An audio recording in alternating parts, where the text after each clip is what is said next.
Peach Pundit, the podcast, is a conversation filled with the personal opinions of the people who are participating. Any view or opinion expressed belongs only to the person who expressed it and not with anyone with whom that person is professionally affiliated.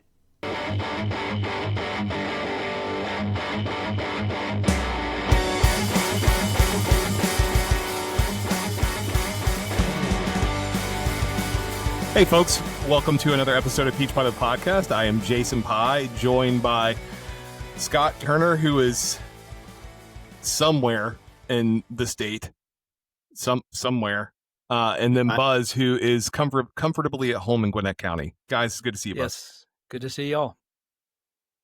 Scott, what were you going to say? I feel like I don't know where I went. The internet here is so bad. It's so bad. I mean, yeah, Scott has a terrible internet connection. You're in Savannah, right? I mean, that's a city in the state of Georgia that many people live in, and I would think the internet would have made it down there. Yeah. You're operating under 18th century internet connection. Is that what you're saying? Cologne? I think this hotel it's a motel.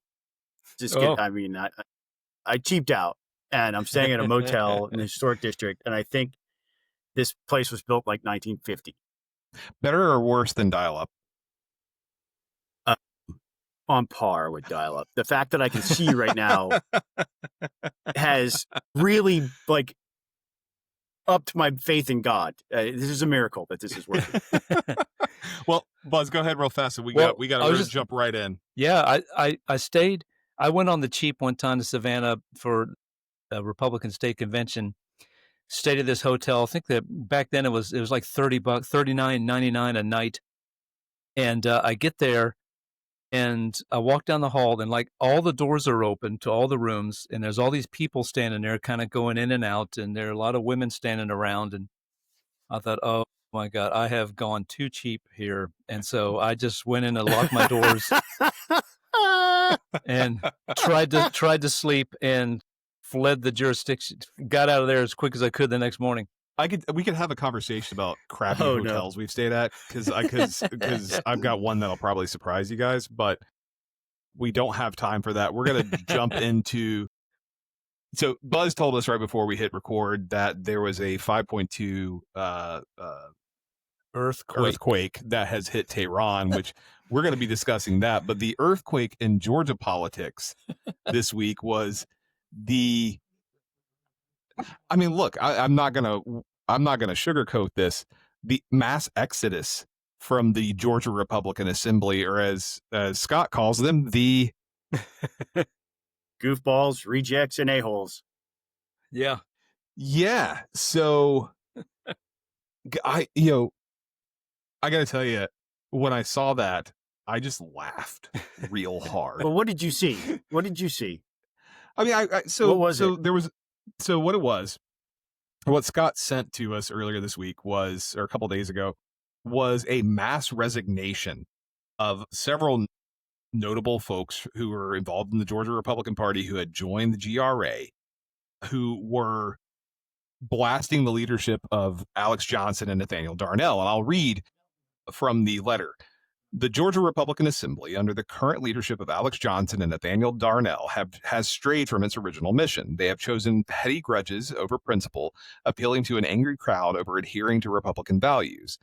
Their failure of leadership has allowed a once great organization to be overrun by toxic infighting. Now, no mention of some of the, saying that Dred Scott, citing that as favorable precedent, and no mention of the birther conspiracies, nothing like that. Or Nathaniel Darnell saying that Sarah Palin shouldn't be vice president because women will be more likely to reject their husbands. Yeah. None of that stuff is something he actually said. None of that stuff was cited, unfortunately.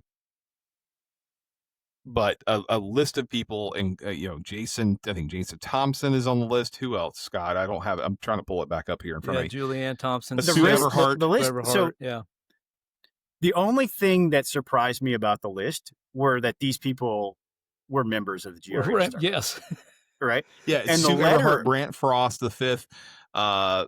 Kate Godwin. Brant, we know Brant, Mhm. right? And there was a time when Brant was a Patreon here, and because of his proclivity for saying dumb things, I told him that we were going to not take his money anymore. And he asked me, "What will it take for me to be able to give you money again?" And I said, "Stop saying dumb things." Now he is no longer a member of the GRA. I might call Brant and say, "You can come home if Hey, you'd like." yeah. Maybe it's, but look, the list of names was surprising to me because, I mean, Several the identified GRA themselves sold as itself. founding members, right? Yeah. I mean, the Pat and Kay, the longtime Middle Georgia, South Georgia, like conservative warriors were on that list. That didn't surprise me that they were on the list. But like Jason Thompson is a solid conservative. He sees the mission of the Republican Party to help Republicans get elected. And it surprised me that he was on the list to begin with. I'm glad he's not now. I'm glad he saw it for what it is. But I have to take exception to one point in the letter. It has been obvious to all of us who are Republicans who refused to join the GRA to begin with that this has been their mission all along. Yeah. That what they cite as now being an untenable scenario and straying from the mission. No, that's what they've been trying to do all along. So I'm glad they woke up, but it wasn't this last convention that solidified that. That's been in writing from them for ages. And so I'm a little perplexed by that, but I'm also really happy for these people. Like, welcome back. Welcome home is really welcome my to the world of overall reaction. rhinos. Yeah. Welcome to the world of the rhinos. No. The battle unicorns. Welcome to the battle unicorn club. Buzz, there's one notable name missing, and that is Josh McCoon. Yeah, Two, I actually. noted. I did note that. Jason Shepard made this point. There's two names missing from that list. This chairman and the previous chairman. Yeah. Oh. And I also think I didn't cross-reference it, so if I'm wrong, please let me know. But it was just a few days ago, Alex Johnson sent out an email congratulating the new leadership of the Georgia Republican Party and bragging about how 8 out of the 10 of them, if I got the numbers right, were either endorsed by the GRA or dues paid members of the GRA. I don't know that Josh McCoon obviously being one of those. I don't know that any of those are member, ones but who not resigned. Endorsed. Right. Yeah, he's a member, not endorsed. That was interesting to me that they didn't endorse Josh McCoon. Well, a bunch of them were all with David Cross. So, yeah. So it's I don't know. I think your point, Scott, is right, and I'd be curious to know. I mean, not that it's that big a deal. I mean, it's just all right. I kind of played upon Mark in the post on Peach Pundit, Mark Anthony's speech at Caesar's funeral. I come not to praise the GRA, but to bury it, and let its evil, let its bad things go to the grave with it. So just move on. But they've a couple of things struck me. Number one, the names on that list. Yeah, I didn't know they were members or founding members. Many of them are the people that Alex Johnson rails against every newsletter when he rails against the establishment. Right. And it kind of underscores and then with electing so many endorsed or dues paid members to GOP leadership, not just there, but all across the state, they are the establishment. The GRA is the establishment. So you've got some sort of splintering here among the establishment of the GOP. And I don't know what has caused them to decide that now is the time to do it. As you pointed out, Scott, that the GRA has been doing stupid, ridiculous stuff for a long time now. But I think part of it is that Katie Frost was kicked out, right? So Katie Frost was I think on the you were breaking up, committee. Scott, but I think it's Katie Frost, one of the Frost family, really nice lady. Yes. Was booted out for some seems they've offered, Nathan Darnell has offered several reasons as to why they did this, which makes you think, well, there was no reason other than she didn't do what they wanted to do, which try to ram down the throats of all the delegates, whatever the heck they wanted through the nominating committee. So for those of you who haven't seen this letter, Buzz did write something at Peach Fun of the blog. He's got screenshots of it. He's got screenshots of all the signatories from the letter. So, and it's a couple pages long, just the signatories. I mean, this is pretty wild stuff. But, this is the latest blow. I mean, we go back to June of last year, almost a year ago today, when our friend Lauren Collins pointed out the problems with the GRA's platform. And then let's see, you got their birther resolution citing Dred Scott as favorable precedent. You have, just let's be honest here, like, it was blatant racism. And you also have one of their former members or former executive members who used blood and soil, which is so now you have people who are basically saying we're done. Not citing that stuff, but they're just saying they're done because they're tired of a bunch of extremists taking over the party. One, here's my question to both of you. Buzz, I'm gonna get you to answer this first. Where does GRA go from here? And two, is this going to filter down? Look, we're a year and a half away from the next election, but does this filter down to the activist class before the election next year? And does it hurt Georgia Republicans' efforts to win at the ballot box? I'll answer your last question first, Jason. I don't think this has any impact on what happens at the ballot box next year, because I think, sadly, as we've talked about, the Georgia Republican Party, its activists, etc., has become less and less influential every election. It's why I think you're going to see what Governor Kemp did become the norm, in that whoever our Senate nominee is, whoever our nominee for governor is, they're going to have created their own grassroots network and vote-getting machine themselves, and not be relying on the party. But what does the GRA do? I don't think they're going to change at all. This should be a wake-up call that a bunch of people who have stroke and influence within the grassroots of the Republican Party have walked away. That ought to cause them to reflect upon themselves and say, what are we doing wrong here? Maybe we should get back to our original mission. Yeah. But maybe this is the original mission. I don't know. So I don't think they're going to change at all. I think that it's just some of the tweets I've seen by various people is, well, good riddance, purge the rhinos from our midst. So, the hunt for rhinos continues. There's rhinos everywhere. One name that was interesting, though, that resigned, Candace Taylor.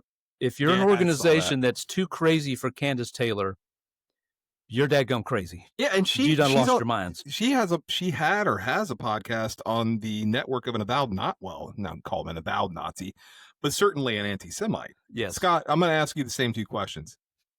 Go.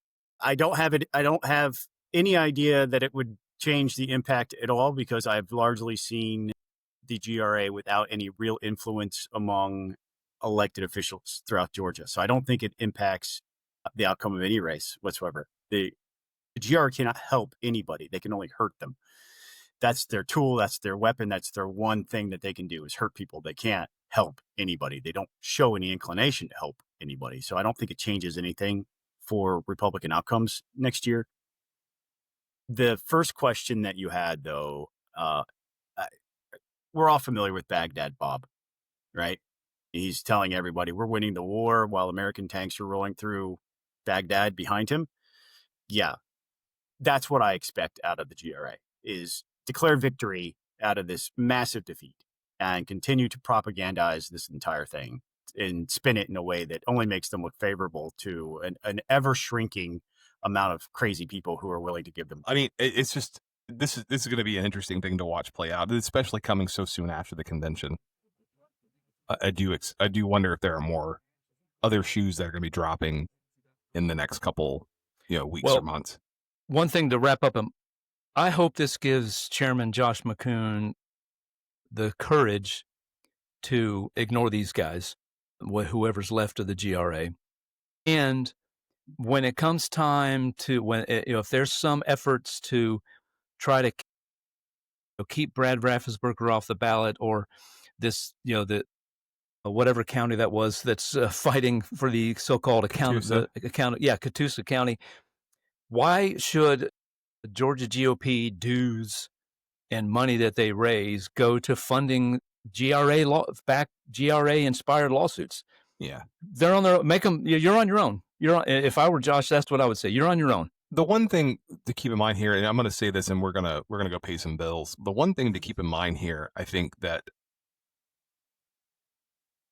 someone like McCoon needs to remember is these people may have left the GRA. It doesn't mean they still don't agree with that. They don't agree with some of the things GRA may pursue. True. So that's something you have to keep in the back of your mind. Because I don't think most of these people who left are. The GRA may spin them as rhinos. We all know they're not, and they're still going to be out there making a lot of trouble for the quote unquote establishment, whatever that is. So just, they may not be GRA members anymore, but it doesn't mean they're not GRA. So we have a lot more to do. This was a late ad for us because it was new news, but we're going to go pay bills. We'll be right back. And we're going to get back to our normal program. Scott? Americans for Prosperity is hiring. They're building an army. If you want to be part of it, to help them lay the groundwork for conservative victory, they want you. Paid and volunteer positions are available across the state, no matter where you are. So email infoga@afphq.org to get more information. Again, that's infoga@afphq.org. Thank you to our friends at Americans for Prosperity for being a partner level Patreon. If you'd like to be a Patreon, you can head on over to patreon.com/peachpundit and sign up today. At the very least, hit that like and subscribe button while you're thinking about it. Golden Retriever Rescue of Atlanta, GRA, is an all-volunteer, tax-deductible charitable organization. They are dedicated to providing veterinary care, comprehensive evaluation, and foster and adoptive homes to golden and Labrador retrievers who are abandoned, mistreated, neglected, or left in shelters throughout Georgia. We encourage you to visit their website GRA.com and help connect people and dogs that need each other in their lives. You truly can make this world a better place by helping find homes of gold for these golden-hearted pups.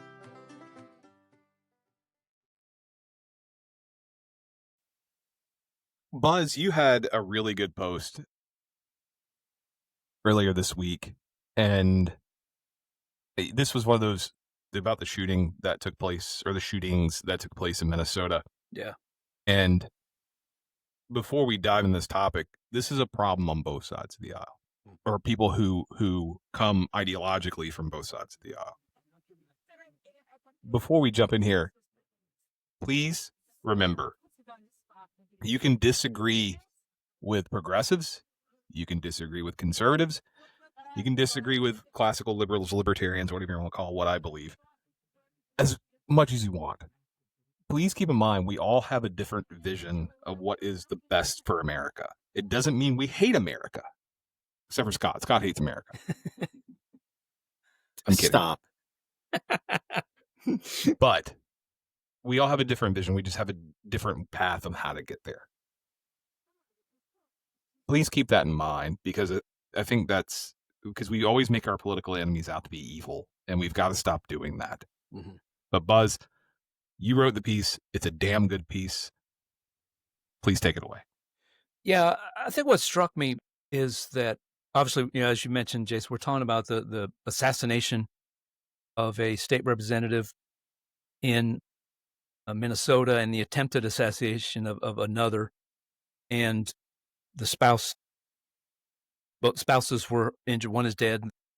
The lady who was murdered, her husband is dead, and the representative who's in the hospital, his wife was shot as well. And from what I understand, they're recovering and should make it out. And prayers to them, prayers for the families and friends of these folks. But we don't know. Obviously, some of this happens because people are insane, and we don't know yet if that's the case in this shooter. And I'm not even gonna. I've put his name out of my mind. He doesn't deserve a name mentioned at all. But absent that, this seems to me a lot of this stuff, and not just this, but the destruction of property that we've seen over the years, burning the Waymos, in Los Angeles, storming. We've seen this rationing of Democratic politicians. The guy who tried to storm the stage where Kristi Noem was speaking and got arrested, and got his. He was on the news until Israel bombed Iran, and then nobody even knows his name anymore. Several other things like that, and it's just an increasing number of it. It's not new, as I pointed out. This stuff has gone on for a long, long time in America, but it does seem to be happening more and more often by more and more people who are supposed to know better, right? And this seems to me as what Yuval Levin has written about in his book. I always forget the name of it. Why can't I remember the name of it? About the Constitution. It's linked in the article, the post, and a great article that he wrote after Trump was nearly assassinated last year. Right? There are unfortunately more and more people who have lost faith that our political system can address the problems that we face. And that is fueling some of this. Absent the ones who are insane, as I mentioned, people are saying, I have no choice to get my views out there or to get my cause advanced other than to pursue some form of violence up to now and including assassination. And that is a real, real problem. And it's a choice that people are making. People are making the choice to do this, to engage in these sorts of things and these sorts of violent activities. And we've got to turn it. We can, because it is a choice, we can choose to not do that. And we can choose to operate within, as Yuval Levin writes over and over, to operate within the framework that our founding fathers gave us, which is meant to help us resolve sticky problems, which is meant to force dialogue and to force. That's why power is diffused. That's why ambition checks ambition, as Hamilton wrote in the Federalist Papers, and on and on. That's what the system is supposed to do. That's why there's the 3 branches of government. That's why there's the 2 chambers. All of the whole system was meant to create a place where very hard and tough issues can be adjudicated. And we have the ability, if we don't like the choices that are made, guess what? We can elect an entirely new Congress, the House side at least, every 2 years.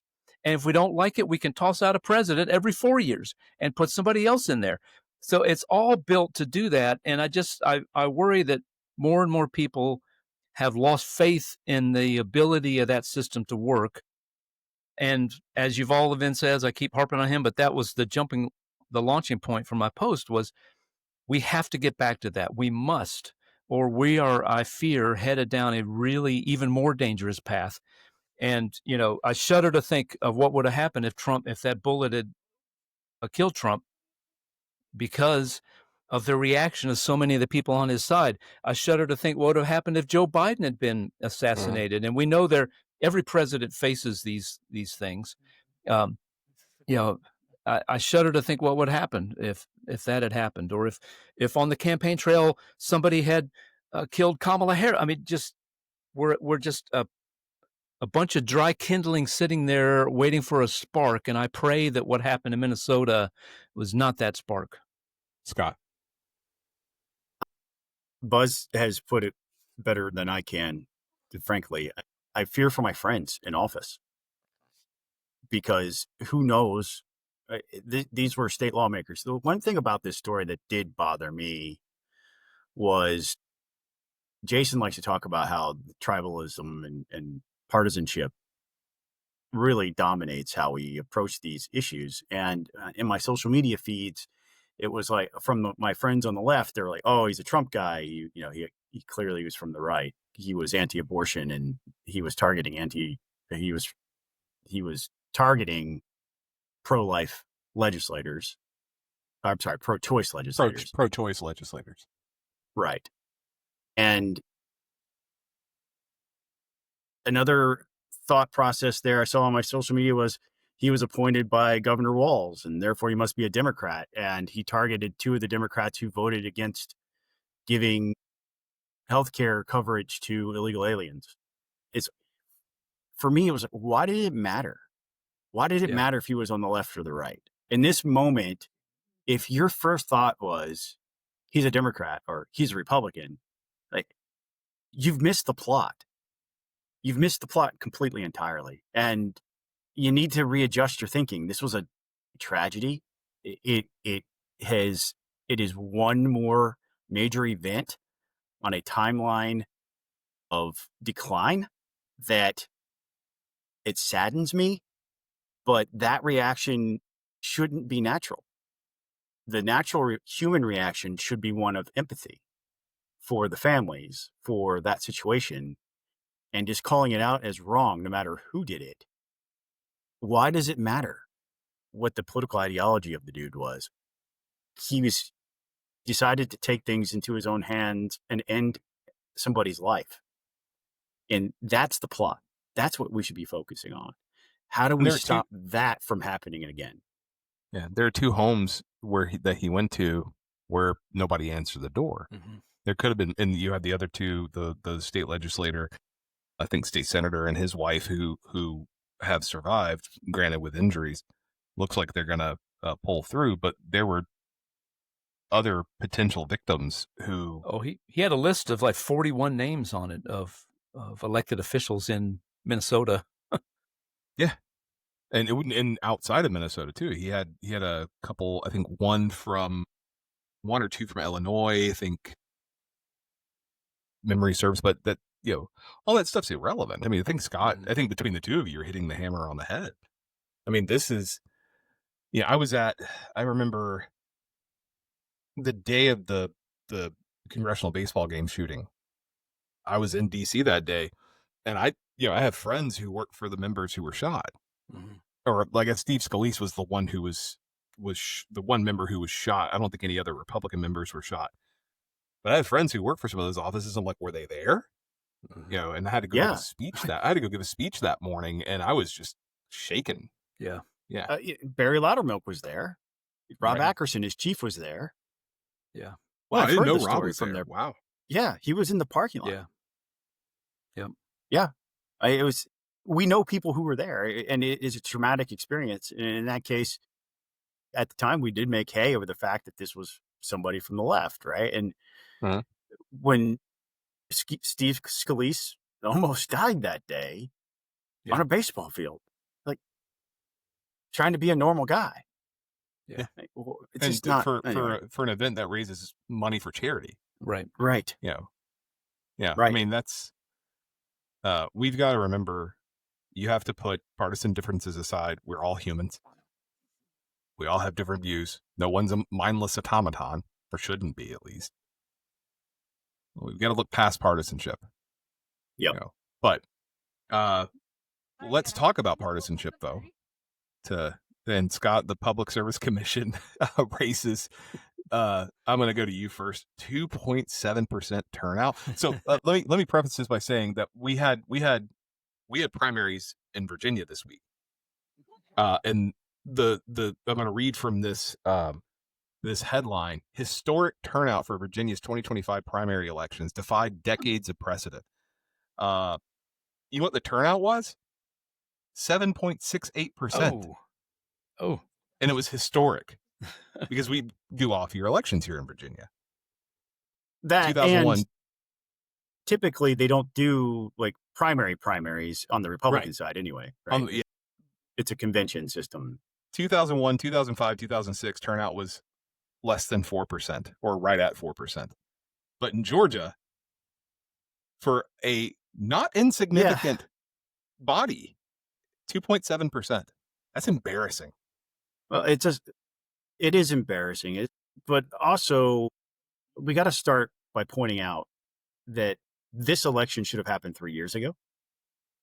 It was a judge who decided to pause that election while he looked through whether or not the current way that we elect our public service commissioners is unconstitutional. Essentially, a case was brought, and I think the NAACP led on this. If it wasn't NAACP, it was a group that shares their values. But the lawsuit essentially said that the way that we elect members of the Public Service Commission is that somebody must live in their district, but the whole state gets to vote on whether or not somebody wins that district. So even if you don't live in the district, you still vote for it. So that's why you always have multiple candidates from PSC on your ballot whenever they're up for election. So that judge pausing that put this into a special election, essentially. So here we are in the middle of summer months, and this first round was a primary. 2.7% turnout. More people live in Cherokee County than voted in this primary on both sides. And so that's pathetic. And we know that runoffs always have a lower turnout. We also, thanks to Kennesaw State's study on the issue, we know that the price tag out of local coffers for each one of these primaries or each one of these runoffs is $75 million out of local coffers. So we're as taxpayers in Georgia, we are going to have to pay $75 million in aggregate across all the counties so that the Democrats can get one nominee because nobody got 50% plus one in that race. And I don't know, maybe 15, 20,000 people will participate in that runoff. Maybe.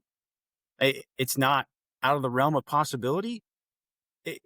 There has to be a better way, right? And I've been telling everybody that will listen, even those who will not listen. And I know there are plenty of you who tune out whenever I use the words ranked choice voting, but you should start tuning in because this $75 million that we're about to pay as taxpayers so that the one party can nominate one candidate in what is essentially a special election that will happen later is stupid. Runoffs are stupid. And there is an organization out there. There's basically one guy who's funding the narrative that ranked choice voting is bad for conservatives. No, it's not bad for conservatives. The arguments against ranked choice voting fit into one of three categories. One, demonstrably false statements.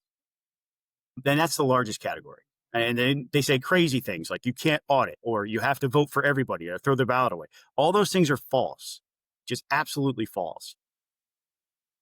It's too confusing.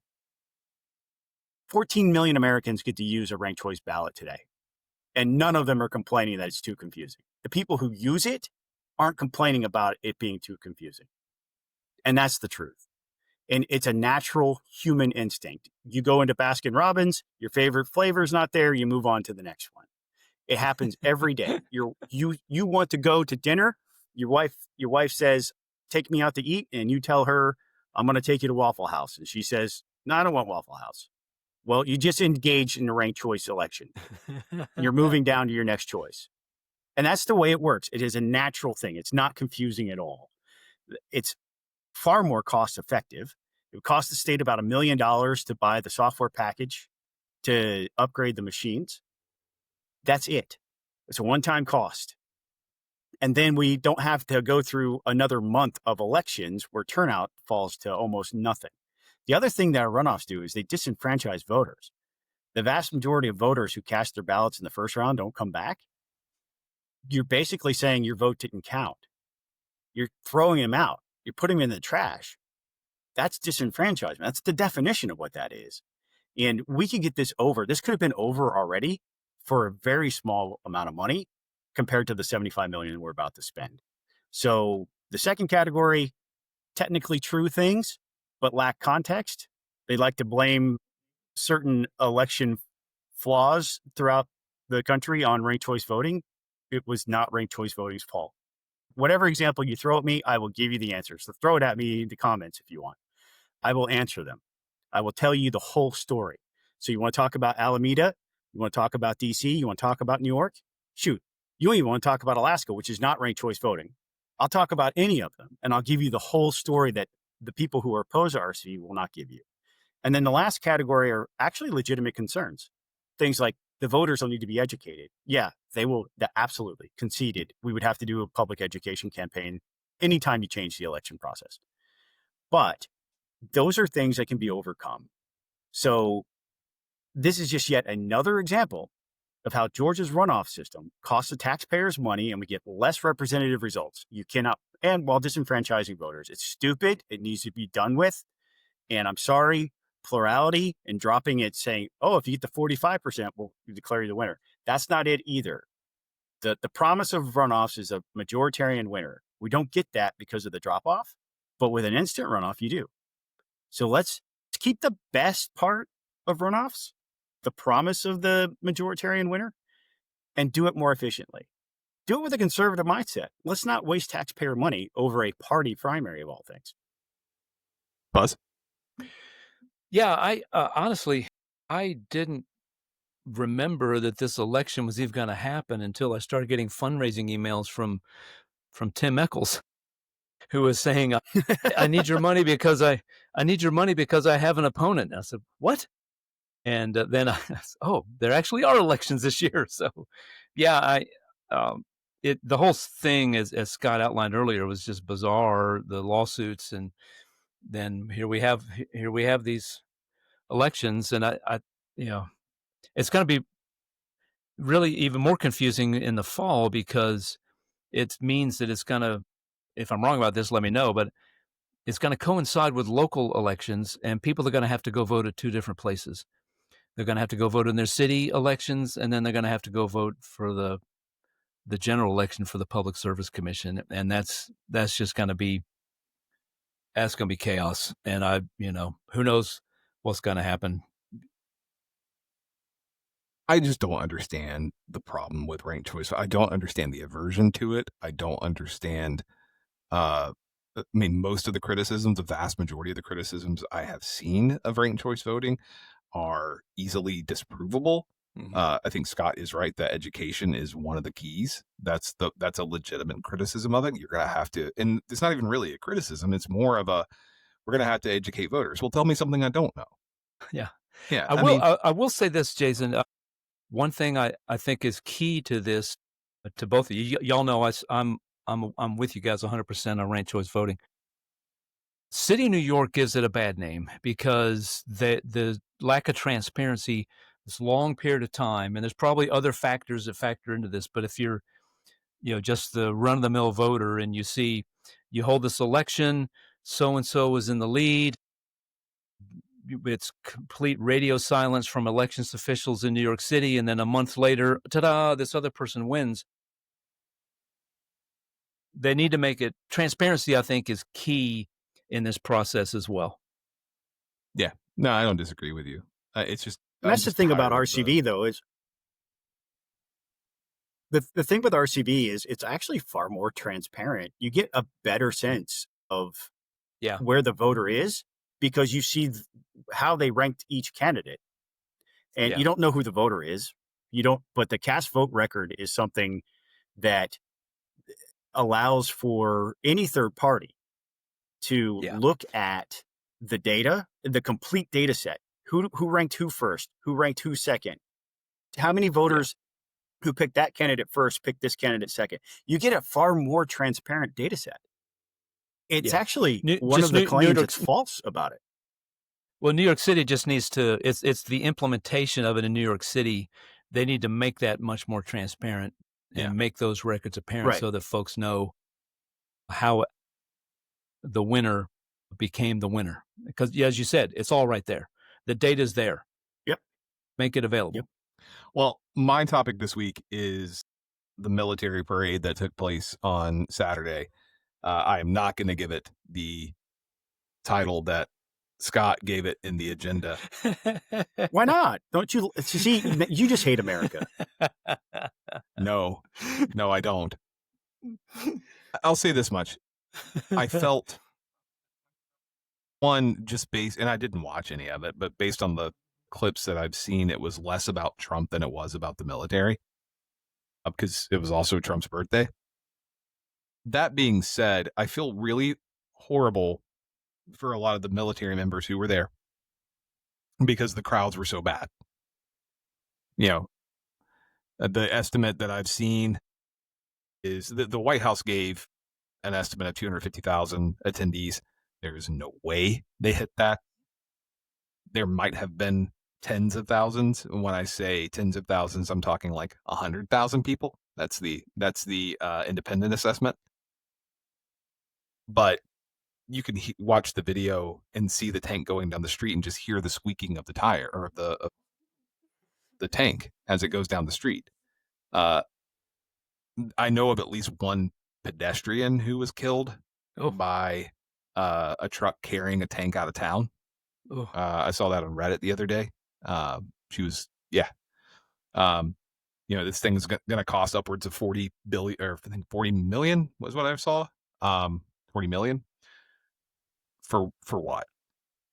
I've heard some people say it's been successful as a recruitment tool for the military. I haven't seen anything that proves that. Not to say it's not out there. I just don't understand. We don't do stuff like this in America. And I asked ChatGPT for examples of similar things, and the only things ChatGPT spit out were the celebration of the Gulf War in 1991, the World War II victory parades in New York City. Those were bipartisan. Those were reflecting on victory. The one Trump just did, as well as the one he did in July of 2019, just seemed excessive. We should be proud of the military in the sense of, like, if anybody who voluntarily goes and serves in the military, we owe them a debt of gratitude. We should take care of our veterans. Those are things we should do for the military. But a parade down the center of Washington, D.C. to showcase our military, even if it's through the years, because I know they went through the decades and showed the military and how it's evolved over the decades. I have a real problem with that.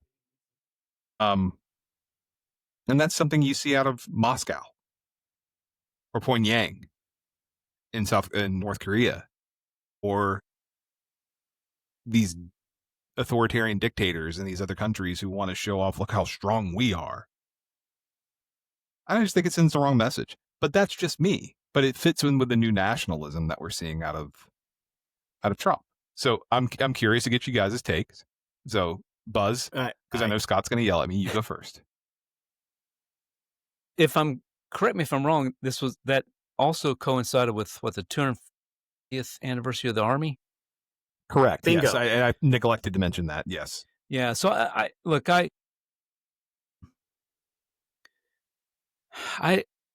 it was a big yawner to me.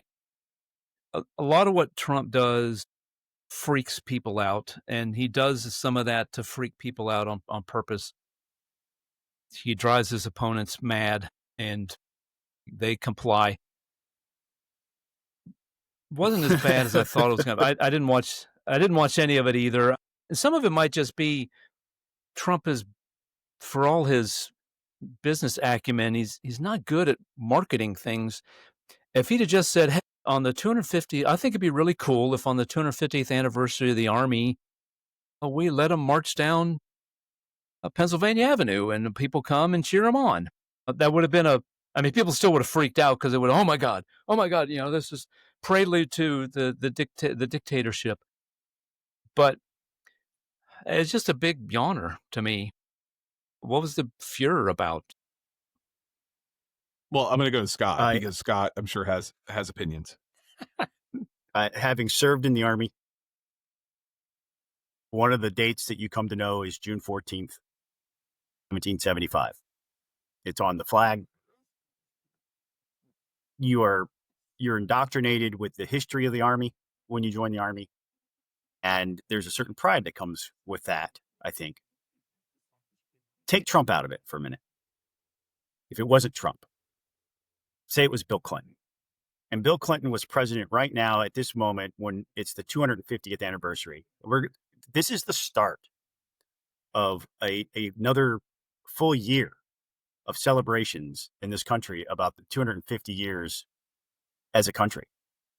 And if it was any other president, would you have that reaction? Because I think it's completely appropriate on the 250th anniversary, a special occasion of the founding of the Army that has so many soldiers throughout our history have given us the ultimate sacrifice so that we can sit here on a podcast and speak freely to one another and express opinions that are critical of our own government in many cases. Shoot, I just sued my own government, right? And won. We're not in a dictatorship. We're still not. We're not close to that yet. I mean, if we're not careful, if we're not eternally vigilant, that liberty can slip away. And I think we have an obligation as citizens and patriots to make sure that it doesn't. I am not at all offended when the president of the United States, regardless if it was Donald Trump, Barack Obama, or whoever, decides on the 250th anniversary to put on a show celebrating our men and women in uniform. Yeah, the cost, we could talk about the cost all you want, but I think it is completely appropriate to kick off a full year celebration about the fact that we have been around for 250 years and this experiment in democracy and republicanism has been successful so far. And I'm sorry, I have a completely different take on it. No, I know. Let me go ahead and answer the question you asked. Would I have a problem with it if it was another president? Yes, I would. The second thing I want to point out here is the Army is one of 4 branches. The Navy, which had 6, significant actually. victories. Well, I mean, who cares about Space Force and Coast Guard? Fine. And the Coast Guard? I said fine on the Coast Guard. Don't diss Coast Guard and the Space Force. Come on. But the 250th anniversary of the Navy is in October. The Marines, 50th anniversary of the Marines is in November. Are we going to do this for them too? And my dad was a Marine. The Two Marines Purple do Hearts this from every Vietnam. year. The Marines do it every year. The Not a Marines parade, do. But are we going to? Yeah. I mean, Are we going to go to when Annapolis at the Naval Academy and celebrate the 250th anniversary of the Navy? Are we going to have? I mean, my point, Scott, is let's do it. Oh my no! Yes. No. And I say this, my father was a Marine. Like I have like a Marine tattoo remembering my father. It's for him on my arm. Like, you know, he taught me to love the Marines, even though I didn't serve. But I still have a real problem with it. In terms of the 250th anniversary, look, you go back and read the words of John Adams and his wife in his letter to his wife, Abigail Adams, that he said, you know, it ought the Independence Day, which he actually believed was the 2nd of July, not the 4th of July. Right.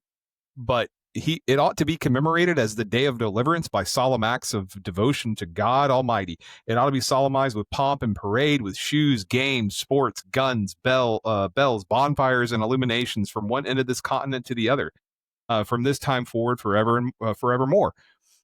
The celebration of the country, a celebration of independence, the celebration of this experiment that we have, this unique form of democracy we call American democracy, I don't have a problem with that. I participate in that.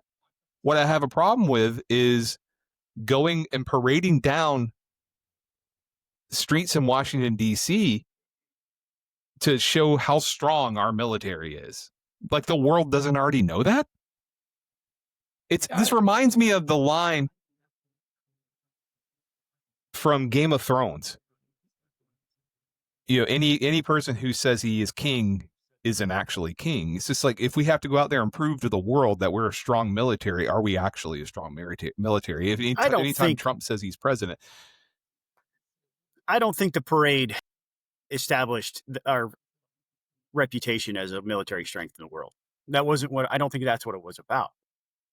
I think you've missed the plot. I think the plot was to celebrate the 250th anniversary. That's why one of the things that you mentioned was it wasn't about Trump, and you were surprised by that because it was also his birthday. Because it wasn't entirely to Buzz's point, about Trump, but yeah. Well, I just don't. I see this type of celebration in the same exact vein as what John Adams was talking about in that letter. Let's celebrate. Let's celebrate the fact that we've made it this far. Except for it I wasn't don't- Independence Day. It wasn't, but without the Army, there is no declaration to celebrate, right? Without those farmers coming out of their fields and sending their kids to fight for a fledgling nascent nation, there would be nothing here to celebrate if not for the Army. That first Army in the winter that they had to survive without the resources. No, look, one of the things that we lose, in fact, looking at American history, is how we had to rely on the French and our friends to help us in that moment, right? But without those folks sleeping in their shoes as Minutemen, getting ready to fight for us at a moment's notice, it reminds me of that quote from Andor. I fight for a future I'll never see. And that's what they did. And so I see it as a celebration, not as a propaganda tool. I don't see it as solidifying our image as a military power at all. Everybody already knows that. Besides, it's the nukes that you need to worry about if you're really thinking about picking on us. It's not the folks marching down the street. And that was only a small representative sample of the entire might of the armed forces in America. It was about celebrating our history. And I don't have a problem with that. I think it's patriotic. I think celebrating our history can be done in other ways than a militaristic parade. That's what I think. And also, the Minutemen were militia, not regular Army. We're gonna. So well, I'll just note that it was also No King's Day with protests all over the place. And yeah, I wasn't going to mention it, but yes. Which the irony of that should be the king. Yeah, the king allowed protests to take place all in every state in this country against him, and he allowed that to happen. So you're welcome. Well, I mean, let's. I mean, I'm not going to sit here and say Donald Trump is trying to make himself king, but he is ignoring a lot of laws that were signed by other presidents before him that are still constitutional. Some, and he's ignoring. He should start with forcing Congress's action and shut down freaking TikTok. He should start with that. Amen. And quit ignoring that law. Amen.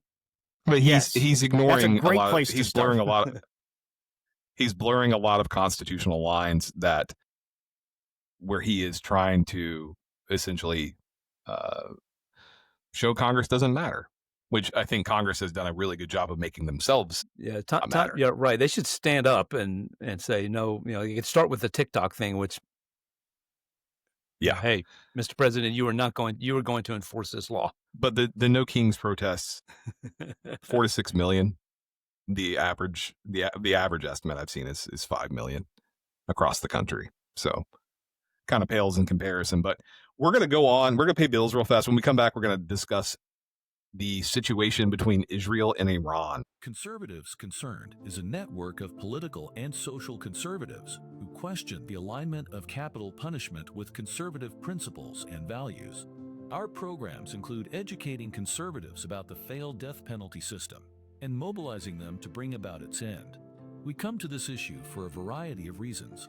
Some believe that small government and the death penalty don't go together, especially when we compare the high costs of capital punishment to life without possibility of release. Some don't trust the state to get it right. We already know that some innocent people have been sentenced to death, and for others, it may already be too late. Some believe that the death penalty contradicts our values about protecting life. Find out more at conservativesconcerned.org. Peach Pundit has an anonymous Patreon who would like to invite you to learn more about the Alzheimer's Association. The Alzheimer's Association leads the way to end Alzheimer's and all other dementia by accelerating global research, driving risk reduction and early detection, and maximizing quality care and support. No one should fight Alzheimer's alone. With your help, no one will.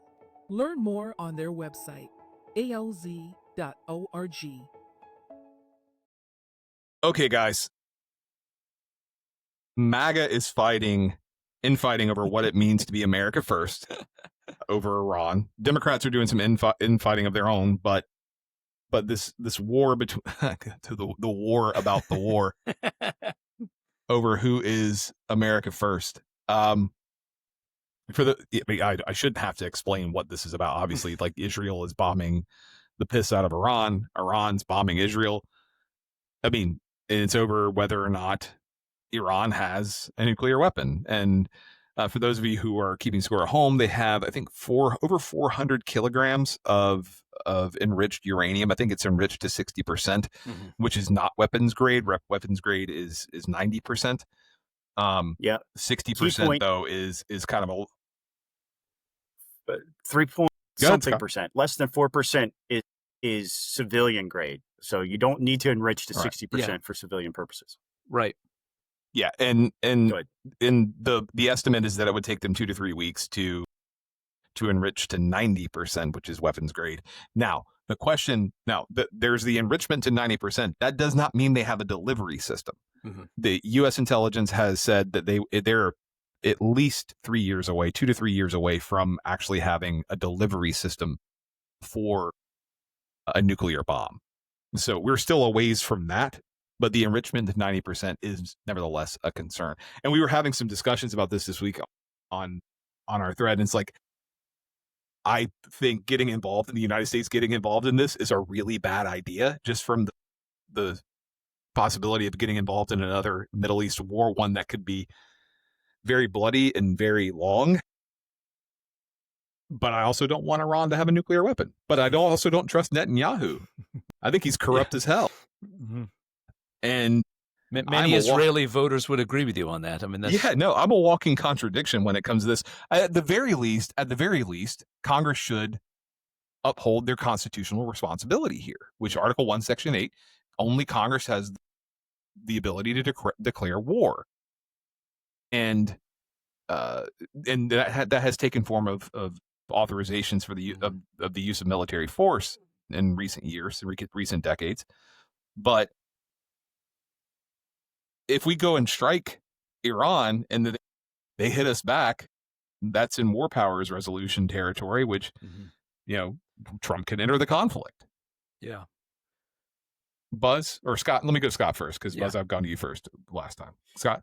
The thing that really piqued my interest for this was Marjorie Taylor Greene and her very long tweet about how you can't be MAGA and support America getting involved.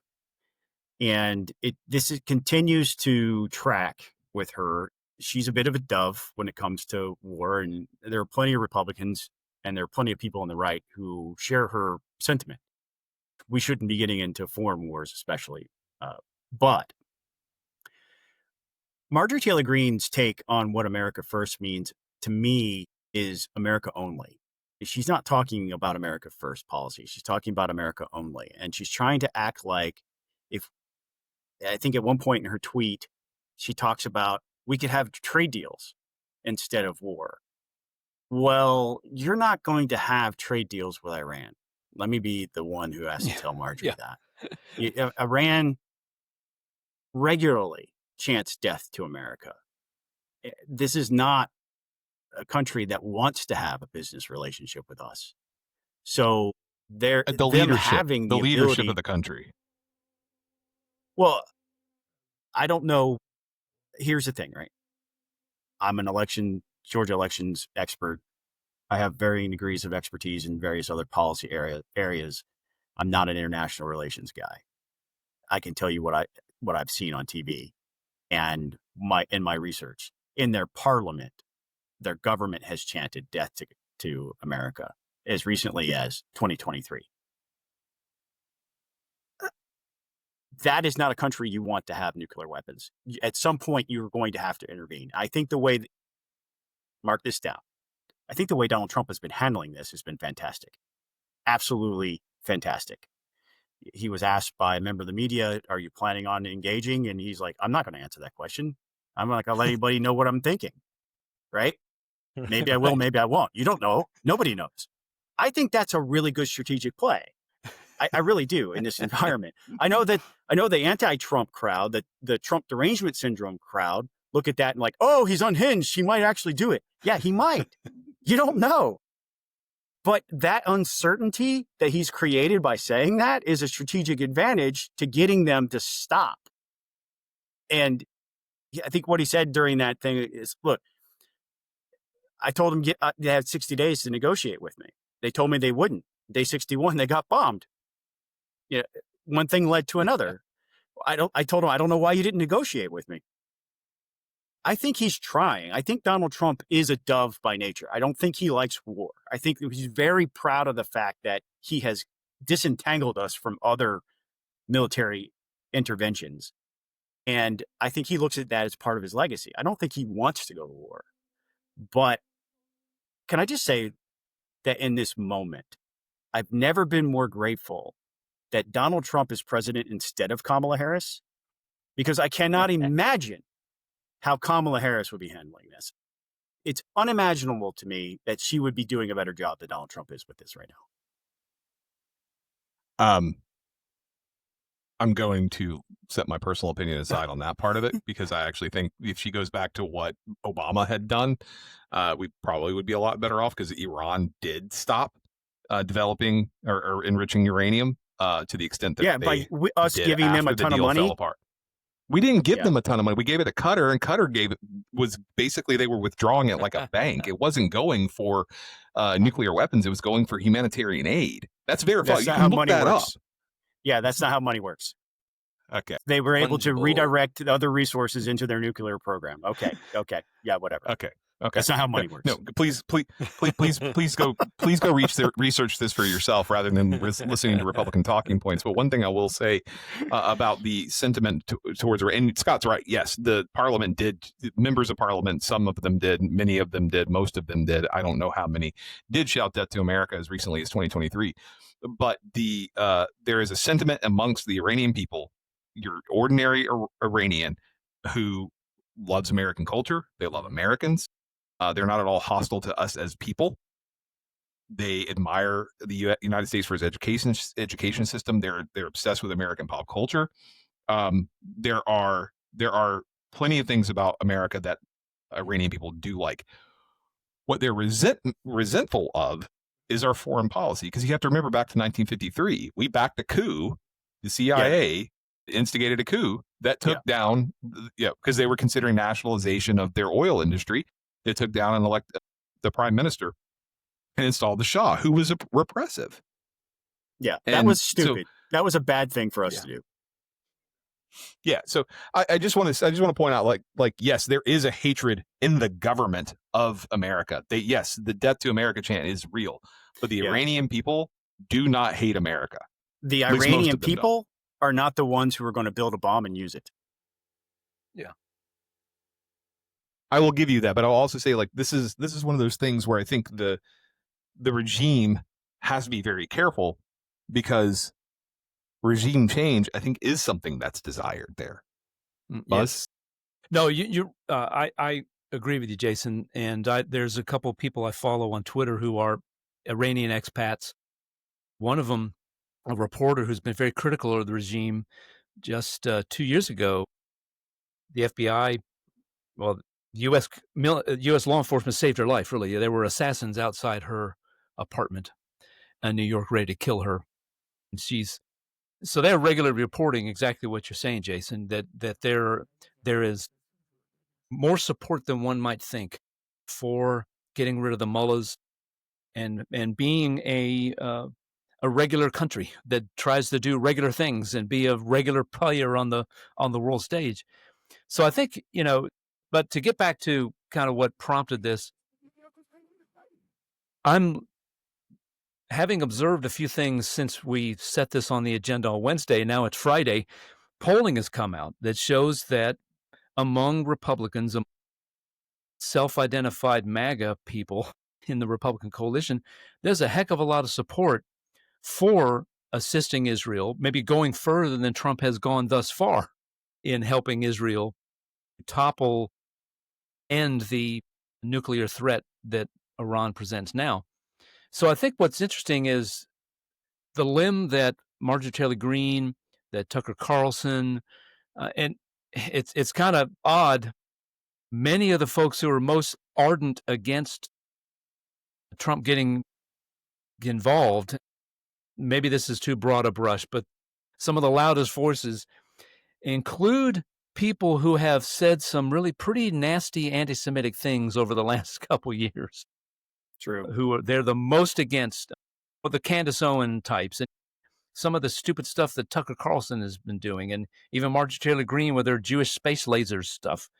So it's a loud part of the MAGA coalition. And the polling suggests that it's not even the mainstream of MAGA thought, who is much more in line with what the president is doing, and even would probably support him going even further, getting involved.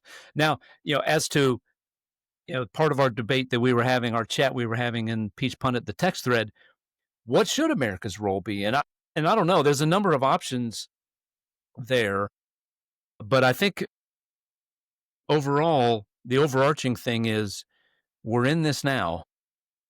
News reports have come out, despite what Marco Rubio said the night the attack started, that the U.S. had nothing to do with any of this. They weren't caught off guard. They weren't necessarily given the green light to regime change and all that sort of stuff.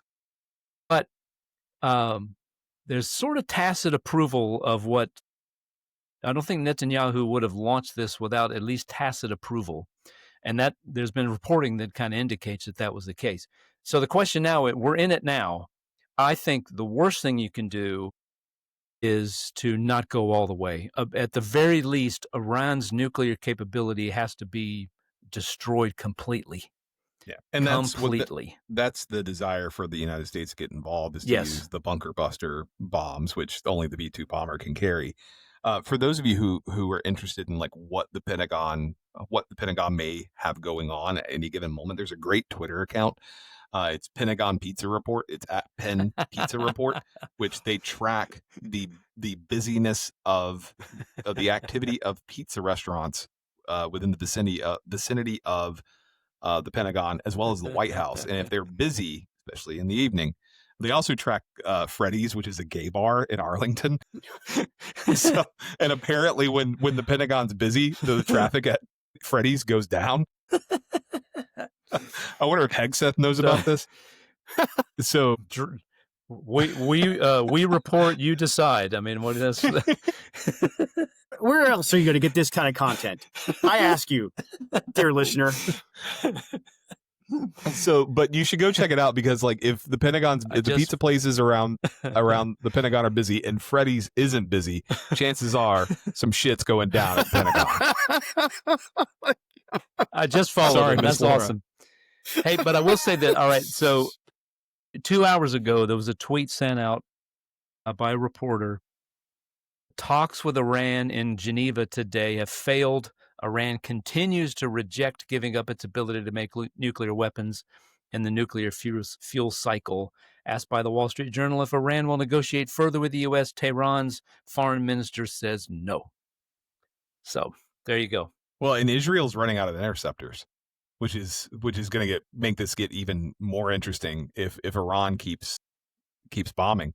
Now, Iran's ballistic capability, like Israel knocked out like 40% of it, but they're still firing away, and they're moving stuff eastward, which is going to put it out of reach of some of their missile capabilities. Now, you can't just move nuclear material eastward.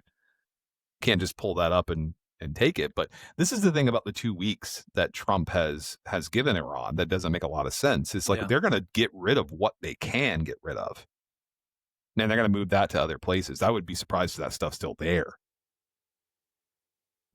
Yeah, I mean, no, I think this is, things that Netanyahu has said in, since launching this. Jason, you had sent us, a clip, a CNN clip that's been making the rounds, and it's showing that Netanyahu for many, many years has been saying they're on the doorstep. They're on the doorstep of nuclear weapons. But and as we chatted back and forth, there's obviously Israel has done some things, and the world community has done some things that have retarded that, including the Stuxnet's attack, blowing Stuxnet. up Stuxnet, yes, that is, destroyed a bunch of their centrifuges, which fascinating. I mean, there's a documentary about this, fascinating stuff.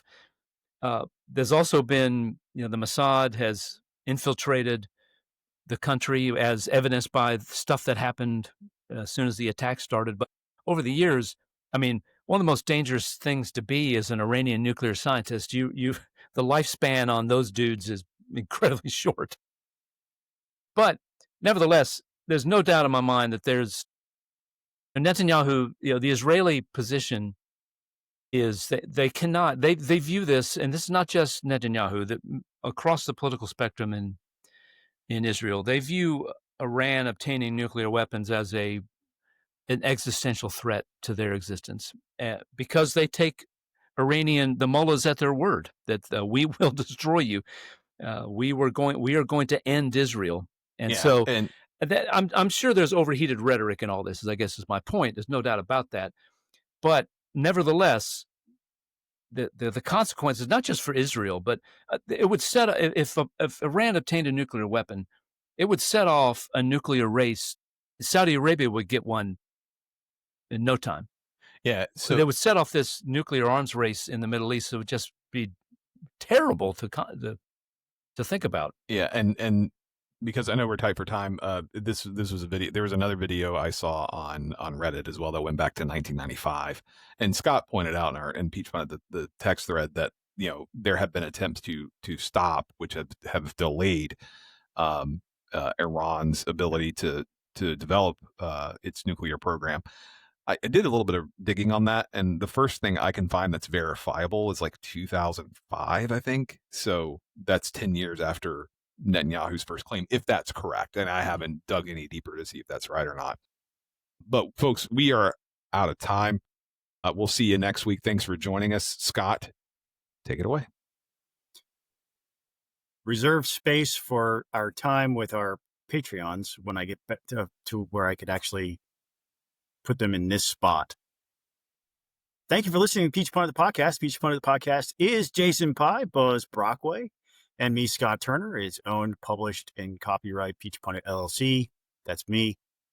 And if you'd like to be a Patreon, head on over to patreon.com/peachpundit. You can be added to that name of that list of names of the people who rock for as little as $5. At the very least, hit the like, subscribe, and send this to a friend and tell them you're not getting this content from anywhere. Where else? Who else is talking about Freddy's? Who? I ask you. We'll catch you next week. Thanks for listening. Hey, I need to interject real quick. Breaking news. Chairman Josh McCoon has just resigned from the Georgia Republican Assembly. And on that shocking note, it's like the old the way that they used to end Top Gear. And on that shocking development,